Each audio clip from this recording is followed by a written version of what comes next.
어, 어렵다 그랬는데 안 어려워서 기분 나쁘진 않았죠. 이제 좀 어려워질 거예요. 좀 이제 난이도 있는 내용이 나오게 될 겁니다.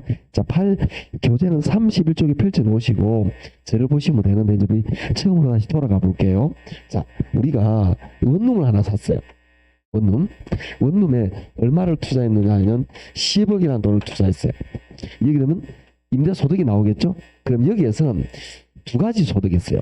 즉, 임대료 보유하는 동안에, 이거 뭐냐면은 부동산을 보유하는 동안에 임대소득이 나오지 않을까요? 그죠? 즉, 예를 들어서 이 원룸, 10억짜리 원룸을 내가 5년 동안 가지고 있었어. 5년 동안 매년 임대료가 들어오겠죠? 그 소득. 봤어? 거기다가 5년 지나서 이 부동산을 매각하겠어요. 그걸 처분이라고 말합니다. 처분하면 또 처분 소득이 나오겠죠. 이걸 우리 뭐라고 말하면 자본 소득이라고 말해요. 그러니까 쉽게 말하면 얘는 부동산 가지고 있는 동안에 임대료 받는 거 5년 동안, 그 다음에 매각에 따른 이익. 예를 들어서 10억에 샀는데 이게 5년 있다가 12억에 팔았어요. 이런 느낌이죠? 이런 것들. 그래서 부동산 투자에는 두 가지 소득이 다 있다라는 이야기인데, 이때 보유해야 하는 임대소득, 그걸 우리 뭐라고 말하느냐 하면은 우리 교재 31쪽에 보시면 가로 5번입니다. 영업수지의 계산. 이걸 뭐라고 말하느냐 하면은 영업수지라고 말해요. 영업수지라고 말하기도 하고 수지라는 말을 현금 흐름이라고 말하기도 해요. 같은 말입니다. 그래서 영업수지라고 말하기도 하고 영업현금 흐름 이렇게 말하기도 해요. 즉 영업에 임대료, 영업에 관해서 돈이 들어오고 난 걸 정리한다라는 건데 이게 5단계로 쭉 정리를 할 거예요. 자, 그러면 상상을 한번 해봅시다. 우리가 이 원룸이 있는데 원룸에 방이 몇 개 있느냐? 방이 10개 있어요.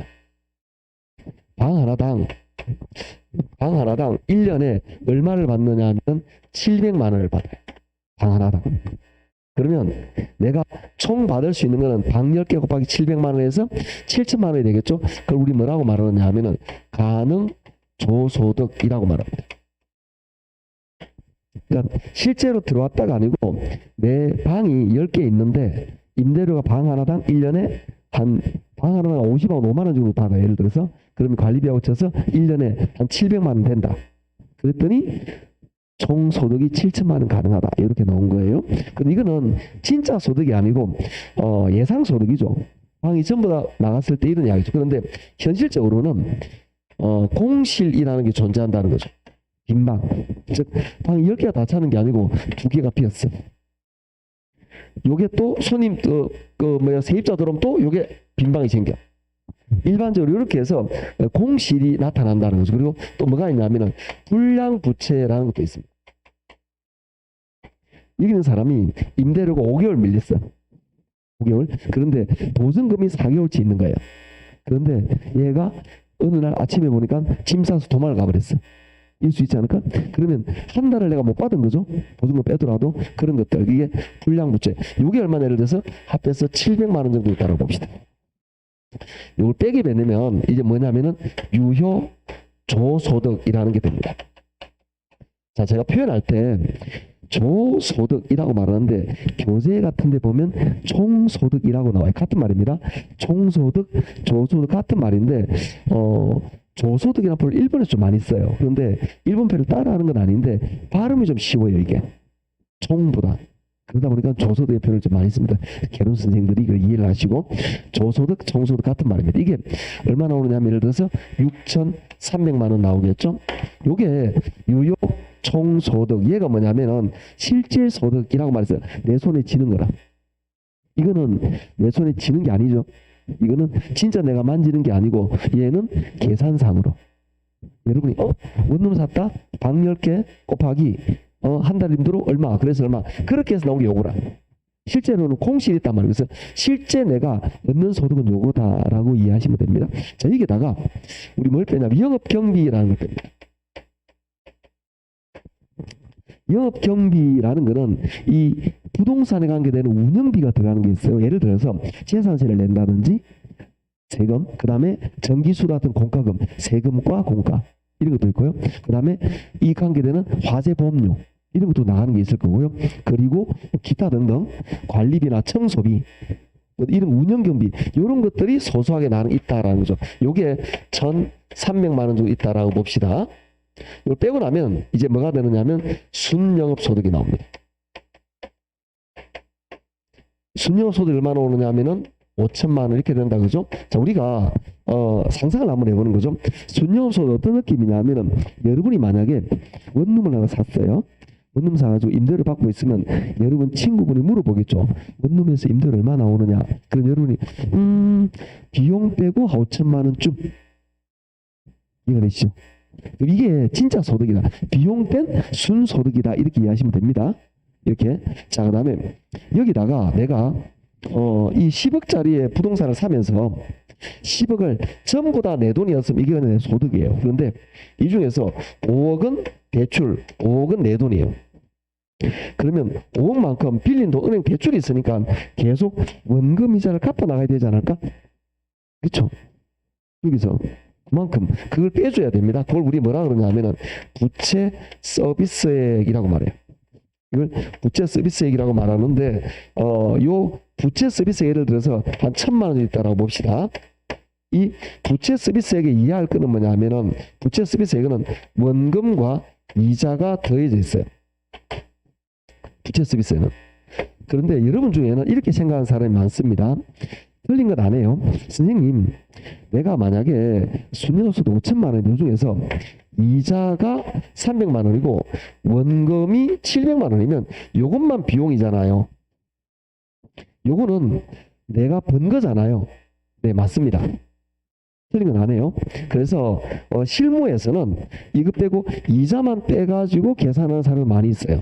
그런데 여기는 이 부동산의 모든 수입 지출을 모두 계산한 거예요. 즉 지문에서 딱 나와 있잖아요. 제목에서 영업 수지 수입출 부동산 이 원룸에 대한 모든 수입 지출을 다 계산한단 말이에요.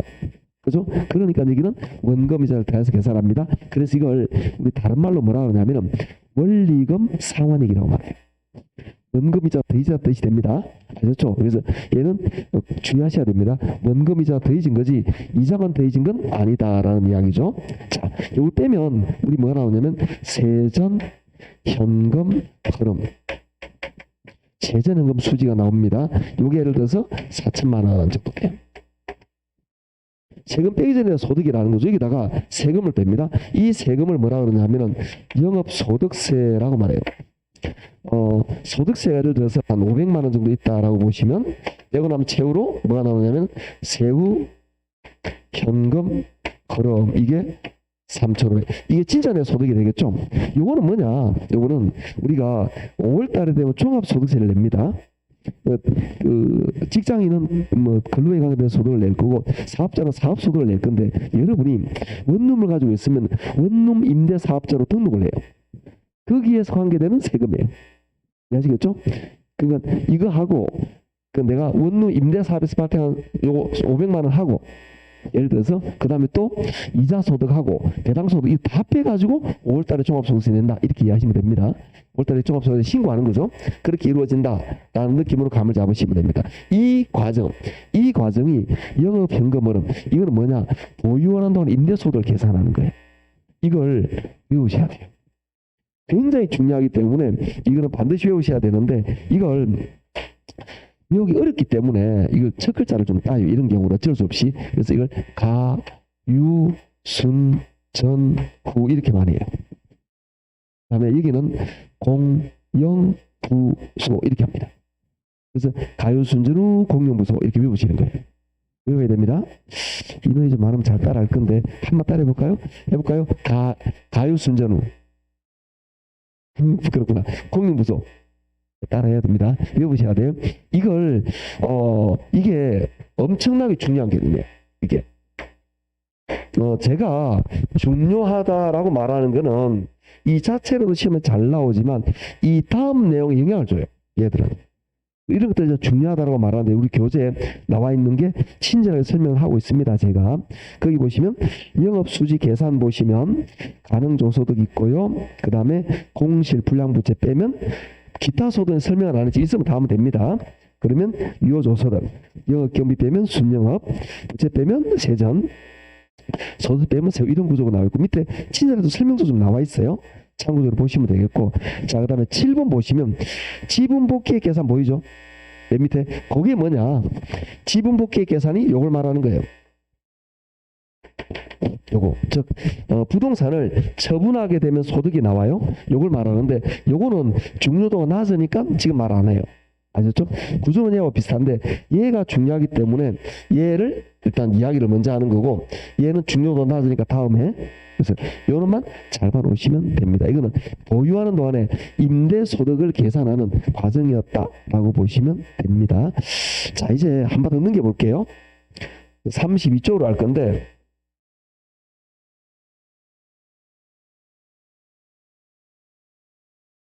32쪽에 보시면 챕터 4에서 나와 있는 게 투자 분석 기법 이렇게 나와요.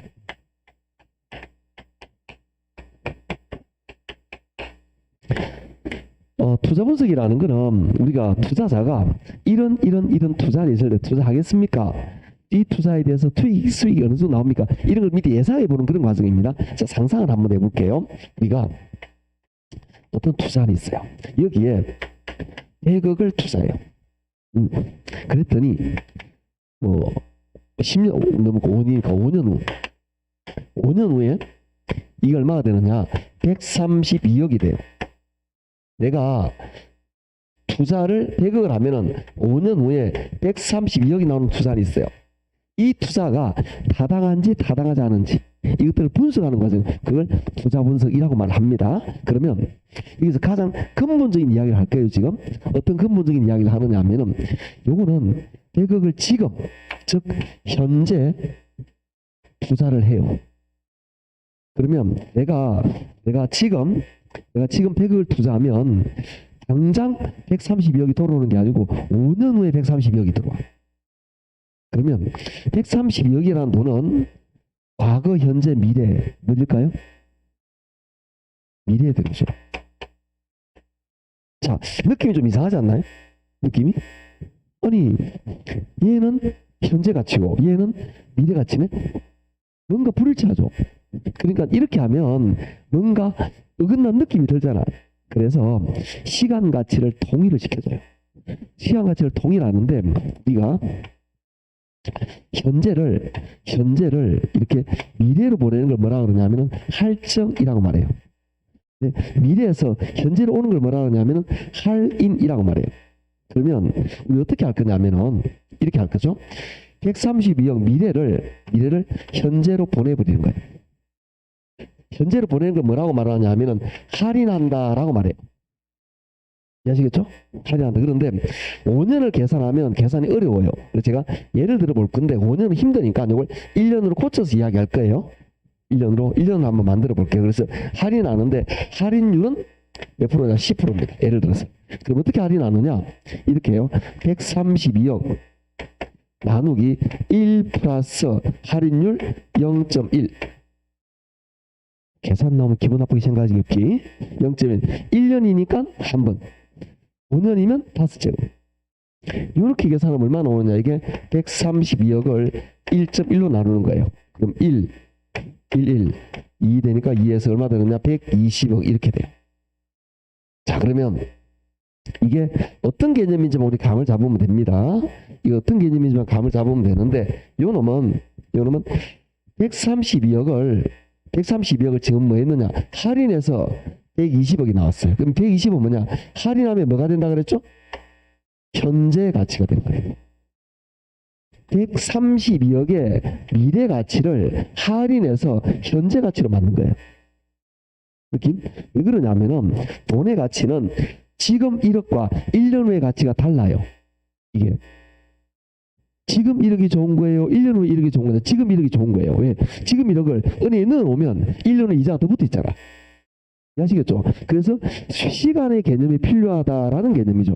이게 투자는 현재, 수익은 미래, 시간이 다른데 같게 만들어주기 위해서 얘를 현재로 보내는 거지.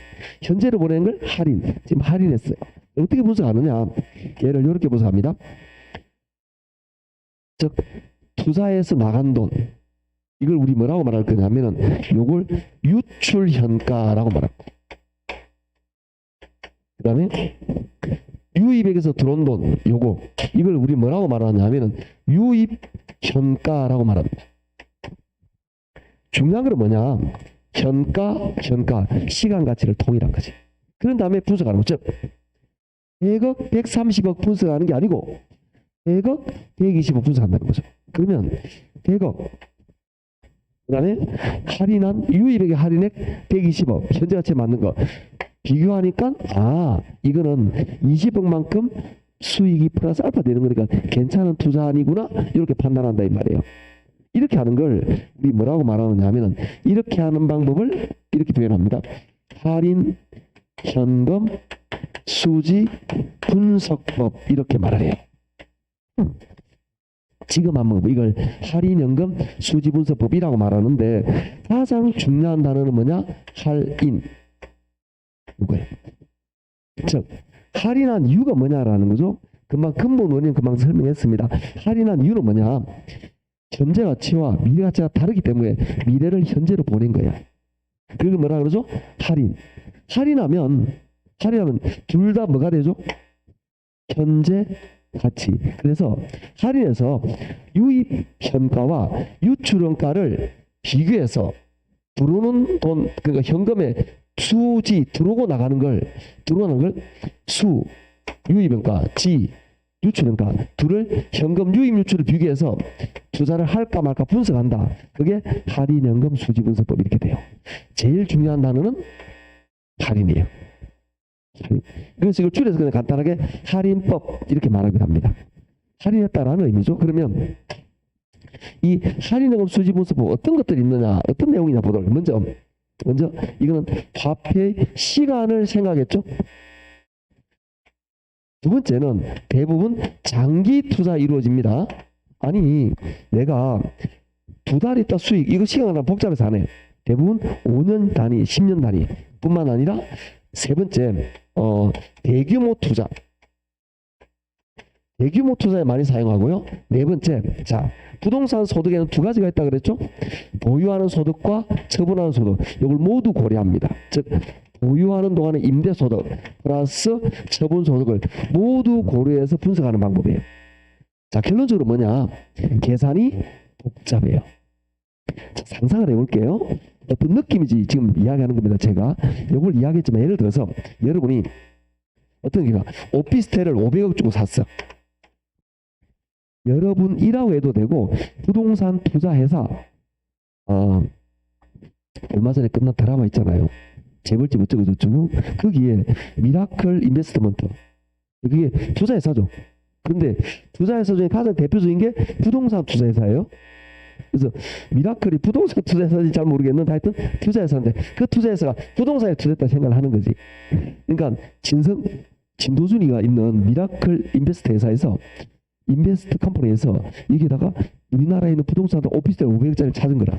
여기다 투자를 했어요. 투자하는 동안에 그럼 인베스트 그러니까 미라클에서 분석하는 과정을 생각해 보는 거죠. 내가 500억에 잠깐 투자했다. 이 말은 500억 투자인 거죠. 이걸 5년 동안 보유하는 계획을 세우는 거야. 그럼 5년 동안 계속 임대로 들어오겠죠? 응? 요거 매년 임대로 전부 다 현재 가치를 할인하고 더하기 마지막에 이걸 얼마로 팔할 게 예상이 되는 거라. 내가 그러니까 보유하는 동안에 임대소득, 처분소득 모두 고려해가지고 이걸 전부 다 현재 가치로 할인한다 이 말이에요. 계산이 복잡하겠죠? 그래서 예를 들어서 진도준이 그러니까 거기 있는 그 직원한테 이야기하겠죠. 이거 투자분석 해봐라. 그럼 투자분석은 직원이 이렇게 하겠죠. 투자액은 얼마다. 그 다음에 1년째 임대소득 얼마 들어온다. 1년째 임대소득 50억이 들어오는데 이걸 할인하면 얼마다. 2년째 임대로 70억 들어온다. 이걸 2년째를 할인하면 얼마다. 이렇게 해서 보유하는 임대소득을 다 할인해요. 더하기 그리고 5년 있다 이걸 500억이 600억에 매각할 수 있을 것이다. 이걸 현재 할인 얼마다. 이렇게 해가지고 대규모 투자에서 장기 투자에서 시간까지 생각해서 분석을 하는 거라. 이걸 뭐라고 말하느냐? 할인연금 수지분석법 이렇게 말을 해요. 이게 맞시겠죠? 자 그런데 이거는 대규모 투자는 이렇게 많이 해요. 그러니까 아까 말한 대규모 투자는 그렇게 하는데 이제 그냥 내가 상가 3억짜리 하나 사가지고 임대료 계산해. 그건 이렇게 할 필요 없잖아. 그렇지 않을까? 그냥 그 아파트 상가 2층짜리 뭐 3억짜리 샀어요. 임대료 얼마 들어와? 그거 이렇게까지 복잡하게 할 거 없잖아. 그러면 그건 어떻게 계산하느냐? 간단하게 뭐 대충 투자액이 3억이네. 임대료 얼마 들어와? 1,000만 원 들어오네. 그러면 수익률 한 3% 되네. 이렇게 간단하게. 이런 걸 뭐라 그러냐? 이렇게 하는 방법을 어림셈법이라고 말을 해요. 이거는 그럼 어떤 개념이냐? 어림셈법은 자 먼저 이는 1번 같이 화폐의 시간 가치를 생각하지 않아요. 두 번째, 장기 투자가 아니고 단기, 즉 여기서 말하는 단기는 1년 미만을 말하는 경우 부동산에서는 3, 4년 정도를 장기로 봐요. 3, 4년 넘어가면 장기고 1년, 2년은 단기로 봐요. 그 다음에 세 번째, 좀 소규모, 원룸 하나 사는 이런 느낌. 네 번째, 이건 처분소득 고려하지 않고 보유하는 동안에 수익만 생각해요. 자, 어떤 느낌이냐? 자, 이 느낌. 자, 여기서 원룸에서 내가 원룸 얼마에 투자했죠? 10억. 임대료 얼마 나왔죠? 5천만 원. 그다음 수익률 몇 프로? 5%. 내가 고객 요구라는 거지. 그렇게 하는 방법을 어림셈법이라고 말한다라는 거죠. 느낌 하시겠죠? 그럼 쌤, 어떤 건 하나요? 투자할 때는 둘 다 합니다. 투자부사를 둘 다 하는데 일반적으로 대규모 부동산이면 요거 다 해보고 소액이면 요거 빼고 요것만 해요. 자, 여기에 우리 교재 어디 있느냐? 지금 보시면 32쪽에 볼게요. 32쪽에 보시면 가로 2번에 할인연금 수지분석법 봅니다. 장래 예상되는 현금유입과 유출을 현재 가치로 할인하고 이를 비교해서 판단한다. 1번 설명한 거죠. 2번 화폐의 시간을 고려하며 보유했던 매기한 소득을 고려한다. 당연한 이야기고요. 4번 투자 결정은 현금유입 현재 가치와 현금출의 현재 가치를 비교하거나 이탈되는 방법을 이루어진다. 좀 복잡한 내용이 만들었지만 전부 다 이런 개념으로 설명하고 있다라는 이야기예요. 이에 대해서 오른쪽에 봅니다. 오른쪽에 동그라미로 어림셈법 봅니다. 1년간 영업소득을 할인하지 못합니다. 일단 이건 보유하는 임대소득만 계산하지 처분소득을 고려하지 않는다 이 말이에요. 그 다음에 나머지는 참고적으로 보시면 되는 거고 여하튼 이렇게 간단하게 계산하는 어림셈법이다 이렇게 이해하시면 됩니다. 그래서 여기는 할인연금 수지분석법은 다음에 다시 정리해 드릴 테니까 이제 어림셈법으로 넘어가도록 할게요. 어림셈법도 다시 두 가지로 분류가 됩니다. 먼저 성수법 하는 게 있어요. 그리고 수익률법 하는 게 있습니다. 자, 먼저 성수법 볼게요. 성수법이 네 가지가 있어요. 네 가지가 있는데 교재에 쓰는 거 그대로 보시면 됩니다. 첫 번째, 조소득 성수라는 게 있습니다. 두 번째, 순소득 성수라는 게 있고요. 세 번째, 세전헌금 성수라는 게 있고요. 마지막으로 세후연금 성수라는 게 있어요. 자, 제가 성수를 지금 네 가지를 적어드렸습니다. 성수 네 가지가 있는데 이 네 개가 어디에 나온지 감을 잡으셔야 돼요. 이 성수 네 개가 어디 쓰는 거냐 하면은 아까 이게 영업현금 요거 봅니다. 여기서 이거 먼저 쓸데없이 지우고 여기에서 요걸 제외한 요걸 가상을 빼고 여기에 유효조소득으로 계산한 게 조소득 성수예요. 순영업소득 순소득으로 계산한 게 순소득 성수예요. 세전연금 성수 이게 요거요. 세후가 요겁니다. 어디서 나온지 아시겠죠? 즉 얘를 가지고 이걸 만들었다라는 뜻이에요. 그러면 성수라는 게 어떤 느낌인지 이야기를 해볼게요. 성수의 느낌은 성수법은 쉽게 말하면 자본 회수 기간을 말해요. 자, 이런 느낌이죠. 자, 아까 요거 이야기했는데 요거. 자, 여기서 투자한 금액이 얼마죠? 10억이죠. 10억에서 임대소득이 얼마 나와요? 5천만 원 나오잖아요. 그러면 10억을 투자했어. 매년 5천 이렇게 들어와. 그러면 내가 5천만 원씩 몇 년을 모아야 10억이 될까요? 20년. 그게 성수라는 거죠. 그럼 어떻게 하면 돼? 20이 어떻게 나오느냐? 10억 나누기 수익하면 돼요. 그래서는 어떻게 나오느냐 하면은 저소득 성수는 이렇게 됩니다. 총 투자에서 저소득을 나누면 돼요. 밑에 거는 총 투자에서 이제 순영업 소득을 나누면 돼요. 밑에 거는 총 투자가 아니라 지분 투자가 됩니다. 지분 투자에서 요거 세전 현금 흐름을 나누면 돼요.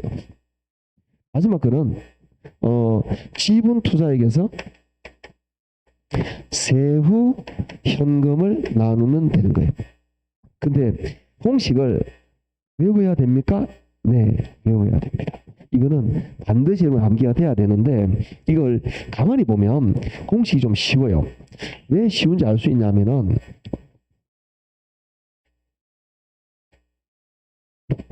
이게 쉬운 이유가 여기서 말하네. 여기 말하네죠. 저소득한 게 밑으로 가요. 순소득한 게 밑으로 가요. 세전은 밑으로, 세후는 밑으로 가요. 너무 쉽죠?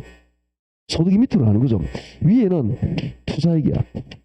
그래서 투자액에서 소득을 나누면 이 투자액이 몇 년에 돌아오느냐를 계산할 수 있다라는 거죠. 근데 그걸 총수입으로 계산하느냐, 순수입으로 계산하느냐 이런 느낌 차이라는 거죠. 그래서 자본회수에 해당된다라는 이야기인데 이 대목에서 여러분 살짝 의문점을 가져야 됩니다. 어떤 의문점을 가지게 되느냐 하면은 이걸 기점으로 해서 위에 둘은 뭘로 나누죠? 총투자. 밑에 둘은 뭘로 나누죠? 지분투자. 무슨 이야기냐면 이제 됐으니까 지우고요. 자, 무슨 이야기냐면 지금 요거 유효 그 저소득과 순소득에는 총투자에서 요걸 나누고 요걸 나눴어요. 그 다음에 얘들은 어디에서 나누냐? 지분투자에서 나눈 거죠. 지분투자에서 이걸 나눈 거죠. 그러면 아니 같이 하지 왜 구분하느냐 이 말이죠.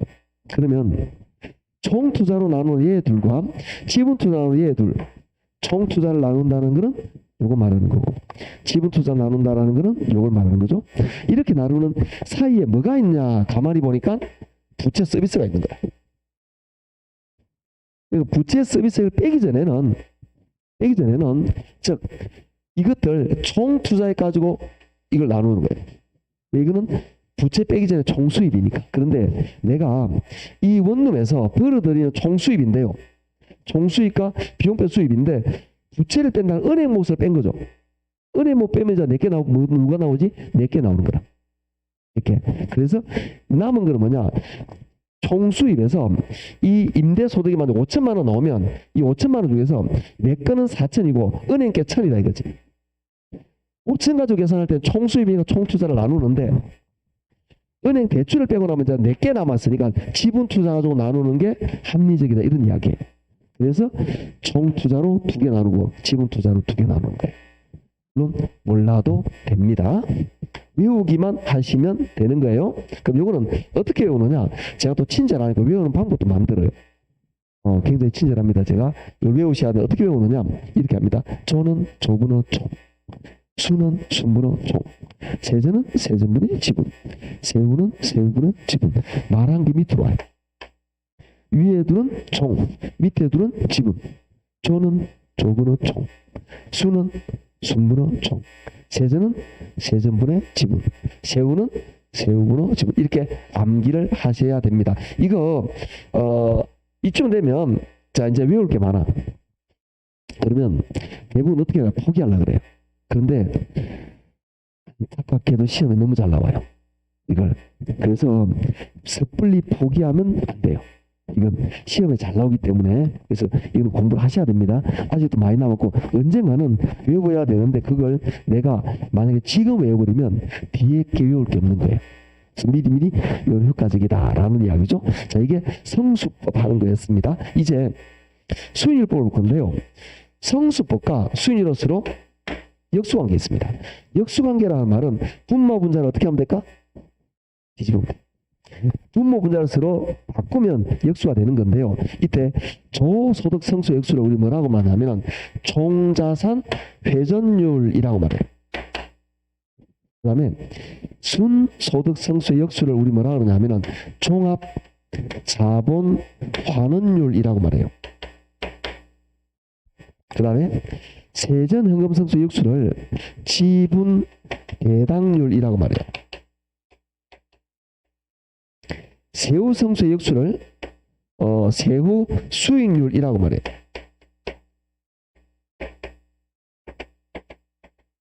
분수 공식인데 이 분수 공식은 굉장히 쉬워요. 왜 쉬우냐? 요걸 뒤집으면 됩니다. 요거는 분모에 총 투자가 들어가고 조소득이 위로 가면 돼요. 이렇게. 너무 쉽다, 그죠? 역수니까 뒤집으면 되는 거죠? 얘도 그러면 총 투자가 분모에 들어오고요. 분자에는 마찬가지 순영업소득, 순소득이 들어가면 되는 거예요. 밑에도 분모에 지분 투자가 들어가고 분자에 세전현금이 들어가면 돼요. 세후도 마찬가지입니다. 분모에 지분 투자가 들어가고 분자에 세후연금 흐름이 들어가면 되는 거예요. 이걸 외워야 되는데 여러분 어디까지 외워야 되느냐 하면은 역수관계를 외우셔야 됩니다. 뭐냐? 이렇게 하는 거죠. 얘도 첫 글자 할 때는 거죠. 조, 종, 순, 종합, 세전, 지분, 세후, 세후. 역수를 외운다면 이 공식을 안 외워도 되겠죠. 자, 외우는 방법 어떻게 하느냐? 성수는 이렇게 외운다. 조는 조분의 총, 수는 순분의 총, 세전은 세전분의 지분, 세후는 세후분의 지분. 암기한 다음에 조, 총, 순, 종합, 세전, 지분, 세후, 세후 외우면 얘도 역수로 해결이 된다 이 말이에요. 그렇게 해서 얘를 암기하셔야 되는데 좀 의문점을 가지게 됩니다. 이쯤 되면 어떤 의문점을 가지게 되느냐 하면 선생님 너무 복잡해요. 여기 보니까 아이고 회전율, 환원율, 배당률, 수익률 너무나 헷갈려요. 다 다른 건가요? 근데 다른 거예요. 그런데 완전히 다른 거냐? 우리나라 말로 하면은 비슷한 거예요. 똑같진 않은데 조금은 차이 나요. 90% 비슷한 놈. 이렇게 이해하시면 됩니다. 그래서 쉽게 말하면 이게 어떤 내용인지 자세히 설명하면 굉장히 시간이 많이 걸려요. 그냥 간단하게 어떤 느낌이냐면 수익률 비슷한 녀석들. 수익률인데 배당할 때 수익률. 수익률일 때 종합적으로 계산할 때 수익률. 수익률인데 전체 수익률. 이런 느낌이에요. 아시겠죠? 그래서 그냥 회전율, 환원율, 배당률, 수익률은 수익률 일종이다라고 판단하고 넘어가시면 돼요. 아셨죠? 자, 이게 제가 가장 많이 쓰이는 게 어떤 건지를 일단 이야기할 거예요. 그래서 가장 많이 쓰이는 게 뭐냐면 요겁니다. 이거는 제가 수업 시간에 이야기했었던 거예요. 어떻게 했느냐? 자, 아까 수업할 때 보통 이렇게 많이 했죠? 자, 투자금이 얼마나 그랬죠? 10억. 비용 빼고 순영업소득 얼마죠? 5천만 원. 얘를 보면서 수익 몇 프로? 5% 계산했죠? 그게 종합자본 환원율이에요. 그게. 자, 이 문제에서 순영업소득 5천만 원 나누기 총 투자액 10억 하면은 5%가 나와요. 제가 수업 시간에 숫자를 일정하게 사용하는 경향이 많이 있어요. 내가 일정하게. 그러니까 이 5%가 여기서 말하는 게 뭐냐? 종합자본 환원율인 거죠. 이게. 자, 그게 우리 교재 어디 있느냐 하면은 33쪽에 표가 나와 있다 그죠? 위 메뉴에 33쪽 메뉴에 표가 나와 있습니다. 거기 보면 그 각 지금 성수 쭉 제 정리해 놓은 게 있습니다. 그 표가 결국은 요거예요. 요거. 여러분이 이걸 외우셔야 됩니다. 그래서 여러분 마음 이해합니다. 제가 아이고 외울 거 많네. 네, 그래요. 그래서 대부분 공부하시는 분들이 이 단어를 싫어해요. 이걸 싫어하는데 이게 왜 그러면 시험에 잘 나오고 막 그래요. 그리고 이게 난이도 있게 나와요. 어렵게 나온다는 뜻입니다. 그래서 문제가 보면 굉장히 어려운 쪽이 계산 문제로 시험에 잘 나와요. 그러다 보니까 좀 하다가 보면 포기해버리고 하는데 우리가 자 첫날에 많은 걸 좀 떠올려 볼게요.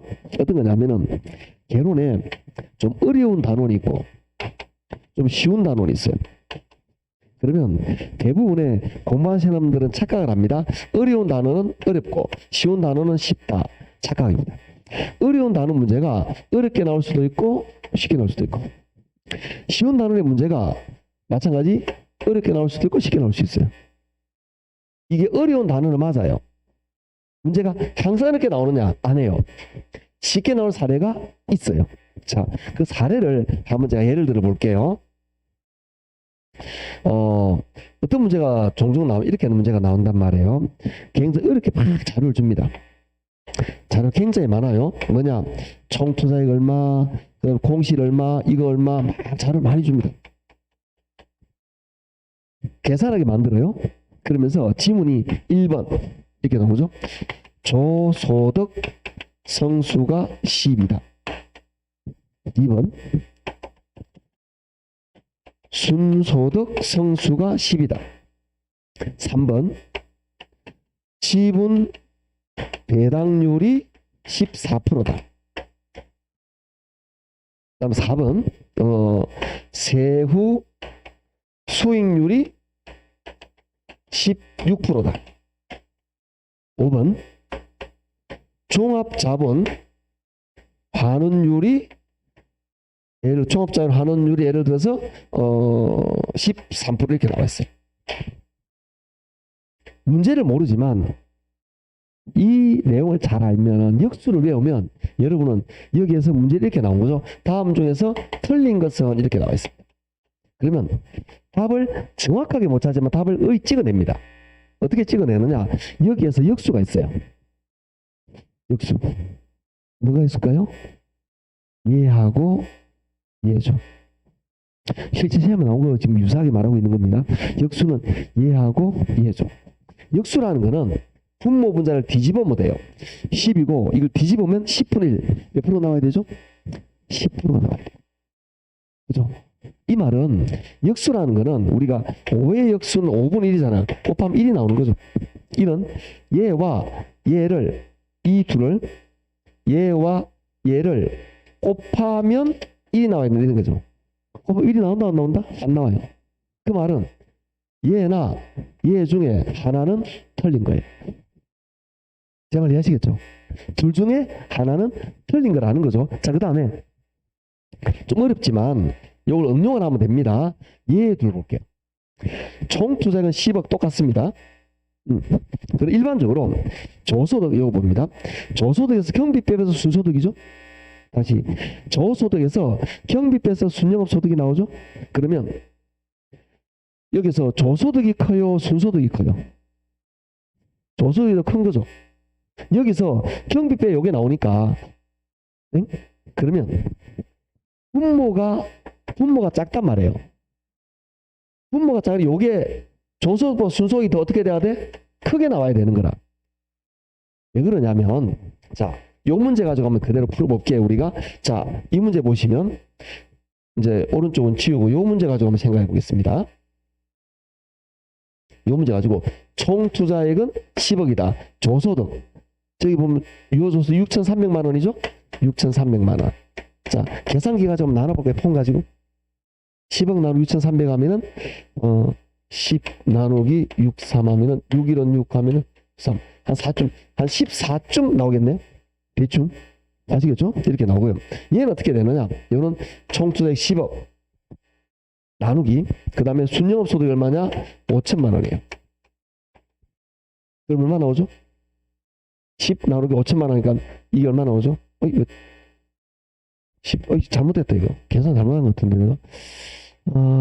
보자. 10 나누기 6 하면은 10억 나누기 63 이라면은 맞나?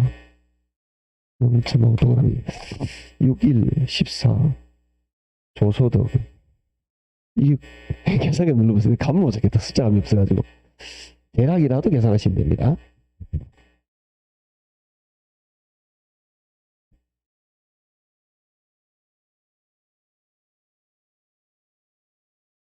한 14쯤 나오죠? 거의 근사치로 13, 14 네, 그쪽 나오고 요런 계산하면 20이 나오죠. 그러면 이게 중요한 게 아니고 저소득과 순소득에서 저소득 순소득에서 얘보다 얘가 더 크게 나와야 되는 거라. 그러면 얘를 보는데 지금 순소득 순소득 크게 나와야 된다 그랬죠? 이렇게 왜 틀린 거지? 작게 나오니까.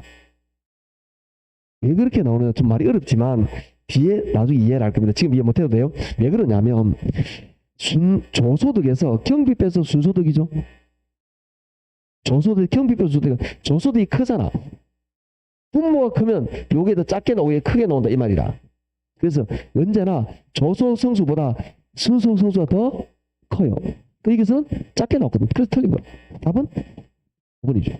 즉 보기 계산을 풀지 않고도 답을 찾아내요. 뭘 알면? 역수를 알면. 이게 가능하다는 거죠. 그러면 이런 문제가 시험 실제 나옵니까? 네, 나와요. 그걸 이런 문제가 나오는데 이거 보고 다 계산하는 사람은 잘못된 거예요. 그렇게 풀면 안 돼요. 왜 그러냐면 우리가 계산 문제를 풀 때 개론 문제가 40문제, 민법이 40문제, 합해서 80문제를 100분 안에 풀어야 돼요. 이걸 계산 문제로 다 이렇게 풀면 이거 제가 풀어도 3분 가까이 걸려요. 여러분은 5분 안에 죽다 깨어나도 못 풀어요. 다 대입해서 풀면 안 된다 이 말이라. 그런 걸 어떻게 푸느냐? 대략 이런 걸 가지고 답을 골라내는 거라. 그 사람이 잘하는 사람이에요. 무직하게 푸는 그 사람이 잘하는 게 아니고 그걸 하려면 그럼 기본적인 암기가 되어야 이걸 푼다 이 말이지. 기본적인 암기가 되어 있으면 계산하지 않은 답을 얼쭉 찾아내요. 그런 능력이 지금은 안 생기는데 여러분이 앞으로 1년 동안 제가 공부를 하겠죠? 이걸 오늘 하고 끝이 아니고 매달 할 거다. 매달 하다 보면 이게 이제 이렇게 자꾸 처음에 낯설겠지만 외워지고 이해가 되고 암기가 돼요. 그걸 되기 시작하면 조금 풀린다고. 그럼 감이 오기 시작하면 이렇게 어려운 문제가 나오고 푸는데 이게 어려운 문제긴 하지만 답을 쉽게 찾을 수 있다 이 말이야.